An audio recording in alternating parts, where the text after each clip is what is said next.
Hakika halittu dai suna suka tara, akwai halittun gida da na daji. Cikin waɗannan halittun akwai wanda ke rayuwa a doron ƙasa, wasu kuma ba sa iya rayuwa a ko'ina sai a cikin ruwa. Akwai halittun da ke rayuwa a dusar ƙanƙara, wasu kuma a cikin ramuka da dai sauransu. Amma bari mu karkata akalarmu zuwa ga ƙananan halittu waɗanda muke iya rayuwa tare da su a gidajenmu da kuma mahallanmu, wanda ganin su kan tada wasu daga cikin mu hankali matuƙa, ko da kuwa ba wata illa za su yi musu ba. Irin waɗannan ƙananan halittun sun haɗa da kuɗin cizo, kyankyaso, ɓera, cinnaka, tana, kunama da dai sauransu. Bari mu ɗauki tsaka da kuma illolin da tsakar take yi. Cizon tsaka na haifar da raɗaɗi mai tsanani inda ta ciza. Akan samu tashin zuciya da kuma amai idan tsaka ta ciji mutum.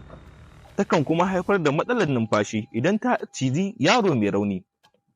Amma a cikin jerin waɗannan ƙananan halittun, wanne ne yake tayar muku da hankali idan kuka gan shi a cikin gidajenku da kuma mahallanku?